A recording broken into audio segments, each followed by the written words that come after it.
I want to talk to you about a map, but it's not just any map. It's probably one of the most important maps in America. It sits in a building called the Combat Alert Cell at Joint Base Elmendorf-Richardson in Alaska.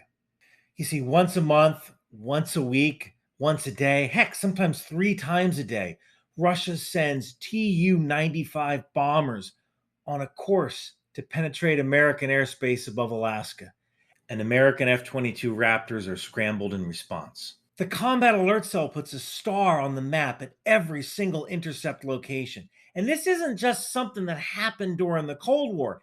This is still happening today. You see, the Russians are probing us. They're coming in at different heights, different temperatures, different wind speeds, different levels of humidity. They're trying to find that right combination of variables that leads them into American airspace without being detected. During July of 2020, during the height of the pandemic, the 90th Fighter Squadron of Elmendorf, Alaska flew 168 sorties or missions over the course of just 4 days. And I bet you're thinking 168 sorties over 4 days, that must have been really hard on the pilots. And it was. But this video isn't about the pilots. It's about the 500 or so other people called maintainers who get those jets up in the air to get those stars on that map. Now, the idea for this video was formed when I was answering some questions on my YouTube channel about why we couldn't just give F-16s to Ukraine. It is so much more complicated than just giving a couple of planes to a country. That one little video I did opened the floodgates, and maintainers from all across the Air Force contacted me to tell me their stories. And it's the story of men and women who aren't even legally old enough to drink alcohol that keep $35 million planes from falling out of the sky. So a maintainer can be roughly described as a mechanic, but that's kind of like saying that your kindergartner and Pablo Picasso are the same because they're both artists. Maintainers don't just turn wrenches on a jet, they do so many other things. So here's a brief rundown of some of those things. You have aerospace maintenance. These are the people who work on the control surfaces like the ailerons and rudder. There's E&E, or electrical and environmental. They're in charge of everything that powers or cools the aircraft. Think of it this way. Your laptop that you might be watching this on is getting hot. And that's just reading a web page sitting on your lap. Imagine you're trying to track multiple targets in space, use radios, and do decryption. E&E keeps hot things cool on the jet because when electronics get hot, they start to fail. And when they fail, you call the spark chasers. These are the avionics guys. These are the ones who troubleshoot all of the electronics on the aircraft. Now, electronics on modern aircraft are put into something called LRUs, or line replaceable units. Think of them like modular boxes there where a problem can be narrowed down to one box. The box can be pulled and a new one put in. This saves a lot of time, but sometimes boxes disagree, and good maintainers troubleshoot the problem down to one specific box rather than shotgun and replace all of them. Then you have AGE, or aerospace ground equipment. These are the people that provide the carts that push the aircraft into the hangars or load ammunition. And believe me, there is a cart for everything. Whenever a unit deploys to a foreign country, AGE has to account for about 1,500 pieces of equipment that go with those aircraft. You also have weapons guys who assemble the munitions and physically load them onto the planes. This job can be easy or hard depending on the unit. It only takes a couple of minutes to load an F-16, but a B-52 bomber can take up to 19 hours. But planes can't drop bombs without engines. The engine shop is responsible for removing, installing, and inspecting all of the engines on an airplane. And then there's the crew chiefs, the most thankless job in the Air Force. These are the people that do all of the jobs that nobody else wants to do. When the pilot takes off, the crew chief is there to get them strapped in. When they land, the crew chief is there to get all the problems read off of the jet. When the pilot tries to pee while flying and some of the pee lands all over the cockpit, it's the crew chief that cleans up this stick actuator fluid. A squadron of 12 to 22 aircraft might have 20 to 50 or so pilots, but they'll have over 500 maintainers. And that doesn't count the noners, the non sortie producing mother fathers. These are the people who are intel analysts and meteorologists, the ones who are fast asleep or at the gym while the maintainers are working long hours through the night. Now, an F-16 needs roughly 19 hours of maintenance for every hour of flight. And that's man hours, so more than one person can be working on an aircraft concurrently, although there may be some cases where someone needs to wait for somebody else to get done their job so they can do theirs. This man hour time is basically averaged over the year and includes some of the longer inspections and servicing. It's basically the number that the Air Force tells Congress. Now, you might think that 19 hours of maintenance for every 1 hour of flight is incredibly inefficient. I mean, after all, you can get right in your Toyota Camry and drive right down the road, and you only maintain it once every 3 months or so. But does your Toyota Camry go Mach 1 upside down? Some of the high speed maneuvers that aircraft get into can get up to 9 Gs or 9 times the force of gravity. Pilots have to wear special suits that compress their legs so they don't black out from the lack of blood to the brain. That kind of force would turn this cell phone into the weight of a brick. In this kind of system where you're doing all these high speed maneuvers and twisting and turning, systems fail, screws come loose, rivets pop. And then you have to worry about gravity. In a car, you only have to worry about one direction, down. Oil drips down from the engine into the pan, it gets pumped back into the engine through the oil filter. But fighter aircraft have oil filters that spin to force oil out under any angle. Or look at rust. I mean, if there's a little rust underneath your car, who cares? It still rolls down the road. But corrosion on planes can make the plane fall apart in mid flight. So planes have to be washed periodically, sometimes every 30 days. And it's a dirty, disgusting job. And they're washed more if they fly over salt water.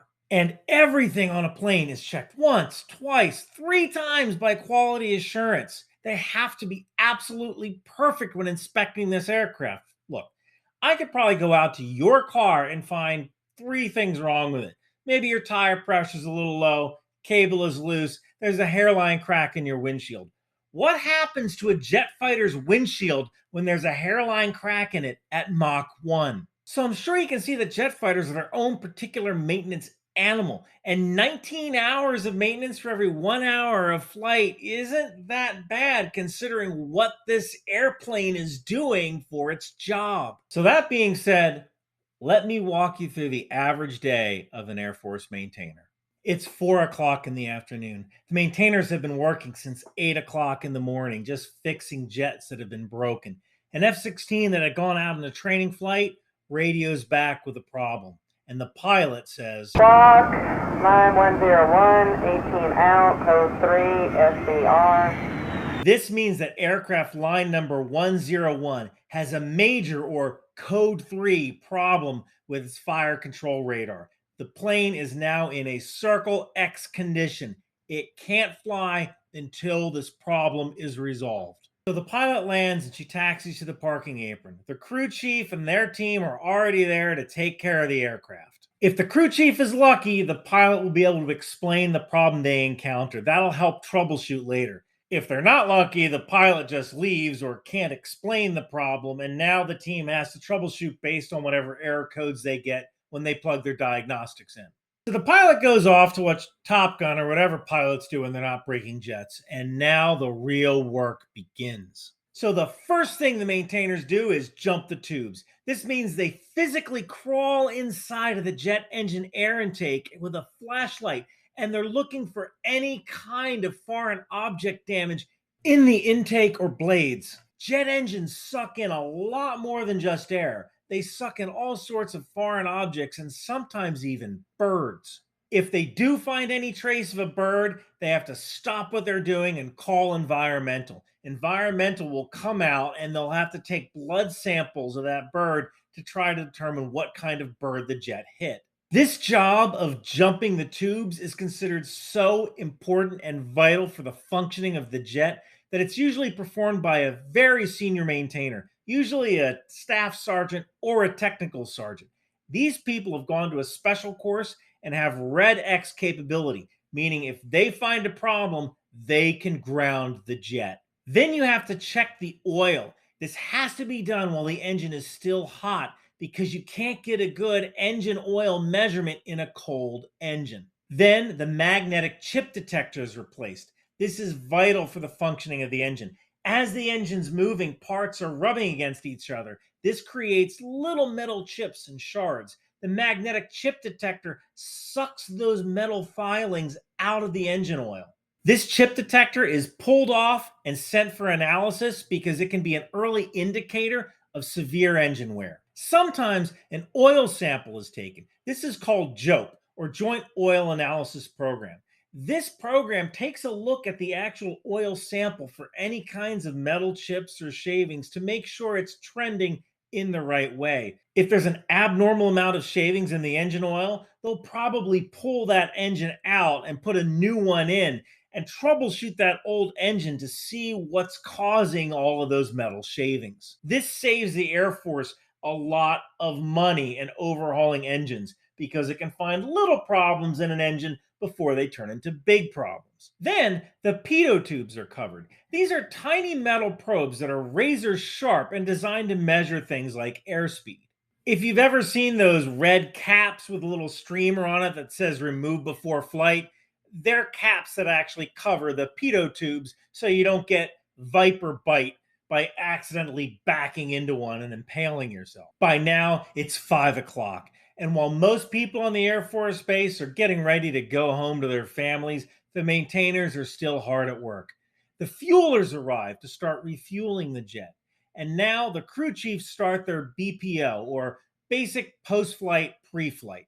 The crew chief walks around the aircraft with a checklist, and they're looking for anything from popped rivets to missing screws to hydraulic fluid leaking. The avionics guys finally get out to the jet and they start their troubleshooting for the fire control radar. While they're working, they figure out that the problem can be traced to one specific LRU, or line replaceable unit. This should be an easy fix, but the first thing the avionics guys do is actually call back to the shop and make sure that specific LRU is in stock. The last thing they want to do is get out to the jet and pull open an entire panel and the LRU is not in stock, and now they got a jet on the tarmac with its guts hanging out that can't fly. While avionics is waiting to see if that part is in stock, the crew chief is still inspecting the plane, and they find that the number one side or left side tire pressure sensor is in-op. This isn't that big of a deal. It's a code 2 or a slash problem, meaning that the aircraft can still fly, although in degraded condition. The pilot, when he goes out to the jet tomorrow, might complain about it and red ball it or insist that it gets fixed before it goes up. But the crew chief has the manual on their side. As the crew chief continues their inspection, they notice a major problem. The canopy is cracked. This is a code 3, a red X. This plane cannot fly with a cracked canopy. So the crew chief calls back to parts to see if they have an F-16 canopy, and they don't. And not only that, it's been back ordered for 6 months. This is a major problem. This aircraft is not going to be able to fly, and they're going to have to put it inside of a hangar and turn it into a hangar queen, or an aircraft that never flies. And now the squadron commander is going to have a red block on his Excel spreadsheet instead of a green one, and there's going to be hell to pay. Enter the E4 Mafia. An E4 is a senior airman. These are the airmen that help keep the Air Force running by begging, borrowing, or stealing parts. They're not sergeants yet, but their network of E4s in a similar situation as them compensates for their lack of rank. So the senior airman crew chief starts calling around to his network of other E4s in different squadrons to see if anybody has an F-16 canopy they can steal. By 6 p.m., the E4 Mafia has finally connected. One airman in another squadron says, yeah, we have a scratched F-16 canopy that's okay to fly. It was going to go on a plaque for a pilot that's retiring. But if you can get the cracked canopy over here and sneak in and swap it out for the scratched canopy, I'll look the other way and you'll owe me one. Well, the F-16 can fly with a scratched canopy, so now they have a plan. And AGE, or Aerospace Ground Equipment, is called to go get the crane so they can lift off the canopy. The part for the FCR problem finally arrives at the parking apron, and the avionics guys get to work drilling out the rivets so they can replace the part. While they're doing that, they call the sheet metal guys, because the sheet metal guys are going to have to come out to that parking apron, do the sheet metal, redo the rivets, and paint the aircraft. By now, it's 7 o'clock. The canopy is finally off of the F-16 and placed in a van. A bunch of crewmen hop in the van and speed off toward that other squadron to try to sneak inside and swap out that canopy. It takes a half hour to sneak inside the other squadron and swap out the canopy, but by 7:30, they're finally back at the jet and installing the canopy. Avionics is done for the day, and sheet metal is there getting the rivets back into the plane. QA is also out there, or quality assurance. They're looking at every single replacement part on the aircraft and making sure everything is up to standard. As QA finishes up, the crew finally puts the jet to bed. They put all the covers on the engines, and if there's any kind of wind, they might tie the aircraft down. The crew finally leaves at 9 o'clock at night. They've been at work for 13 hours, and tomorrow they're going to get up early and they're going to do it all over again. But just because they leave doesn't mean that the work stops. Aircraft maintenance is a 24-hour operation. The mid and swing shifts are going to start taking care of major problems on jets that are parked inside the hangars. The final checks for those jets might be done early in the morning before the first day's sorties begin. The work never stops. For Air Force maintainers, it takes 6 months before they're even allowed to touch a jet, and up to 4 years before they become good at their craft. These are some incredibly dedicated and skilled people, and nobody knows their story. Tomorrow, next week, next month, the Russian Air Force is going to try to penetrate American defenses in Alaska. An alert's going to go up in the combat alert cell, and we'll intercept them, of course. And a star will get put up on the map. But without the maintainers, the pilots are just guys in sunglasses with cool jackets. Special thanks to Senior Airman Julian Smith, Senior Airman Adam Pickard, Maddi Hagan, and all of the other maintainers who wanted to remain anonymous and contributed to this video. Thank you for watching.